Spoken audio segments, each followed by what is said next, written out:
What's up YouTube, it's your boy Jay, and that's right, I'm back with another one. So as you know, we already reviewed this wonderful figure, but today we're going to do something a little different. I'm going to show you how to do 5 safe poses for your brand new red and blue suit Spider-Man. Let's jump right into it.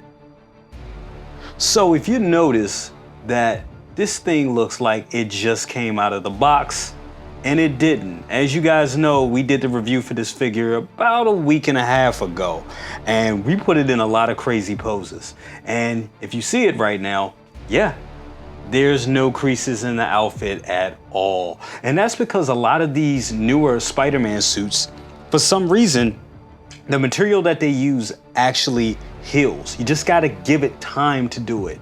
If you put it back in a more neutral pose like this, those wrinkles will fall out. One thing you also gotta realize when you're using these figures, try to, as you pose it, try to stretch the outfit a little bit. Stretching and pinching goes a long way with this type of stuff. You know, doing little turns like that.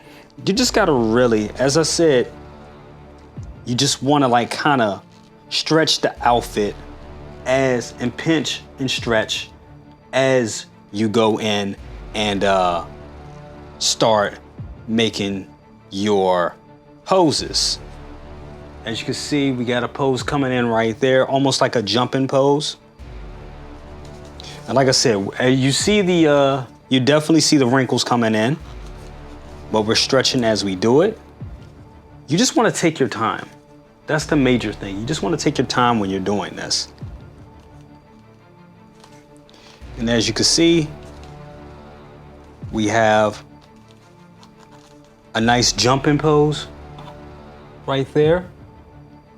There it is. We have a nice little jumping pose for him. And I already think that looks good. Let's go ahead and zoom out a little bit. You already see a nice little jumping pose, just like he's jumping off like that. And that looks pretty good. Let's go ahead and lock that in just a little bit more. Okay, so here we are with pose number 1 right here. And as you can see, it's not that much pulling on the outfit at all. Not that much stretching or creasing at all in this pose. So, you know, you just have a little bit of the arms raised. You get the legs hanging back a little bit. You see him jumping over the chimney. It looks great. And like I said, you're not putting too much stress on the outfit. Okay, so for pose number 2, there is a little bit of risk, especially looking at that leg being up like that. You can already see the creasing and you can see the creasing and the material starting to bulge up. But for what it is, it's still a very safe pose. If you look at the rest of the outfit, there is no stress anywhere else, but just around that leg area.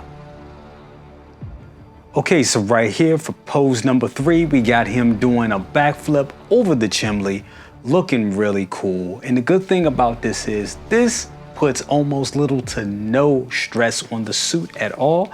Let's go ahead and spin it around. The only stress that you're getting is that left leg that's hanging back like that. And it's not really that bad because all the creasing is in the back of the knee, which is really natural creasing. But the good thing is to put that back together, you would have to stretch the suit and bring it back to its natural form.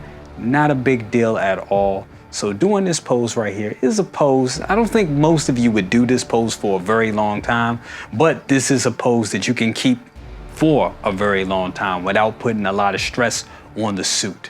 Also, look at where the waist grabber is grabbing. It is grabbing around the belt area. It's not grabbing anywhere near the blue area too much, so it won't leave any indentations or any prints there. You don't want it to have those little marks there on the side. A lot of my Spider-Man figures have those, but as I said, over a period of time, those also go away. Here we are with pose 4, and honestly, this is probably the pose you're going to see a lot of collectors do. For one, because it shows off that wonderful Tom Holland head sculpt. So I've seen a lot of people do this in their collection. It's a real simple pose, but powerful pose. It's the pose we like to call the statue pose. I know a lot of people don't like to do this pose with Spider-Man figures, but it is very effective. It shows off the beautiful costume. It shows off the beautiful head sculpt, and you can see him interacting with that mask, holding it there in his hand. Just looks great. And the good thing about the pose, you really don't need the crotch grabber or the waist grabber to use that with this pose. It just looks all natural, especially if you know how to wedge his feet in between what looks like the AC unit on the diorama base. It just looks so natural. So this would be, honestly, your safest pose. Okay, so our final pose, pose number 5. You see him about to throw that web line and jump off the building. This is a classic Spider-Man pose that shows flexibility and motion. It is amazing. See what I did there? Pun intended. It is amazing. It looks great. I wanted to give it kind of like a statue feel, even though we all know statues look way more organic because they're sculpted and they're not dealing with these 1/6 scale bodies that have ratcheted joints and everything like that. That's where the art comes in. You gotta know how to exactly work those joints and really know how the body works to give it life and to make it look as authentic as possible. Hopefully this pose does this. And the best thing about this pose, you're not putting little to no stress on the suit. Yes, the suit has a little bit of turns, a little bit of bends to it, but you're not killing any of the material. Okay guys, so that was my top 5 safe Spider-Man poses. Hope you guys enjoyed. If you got any questions, let me know. Also, remember to leave a comment, like, share, subscribe, and bang that bell for notifications. I'll see you on the next one. Deuces, and we are out.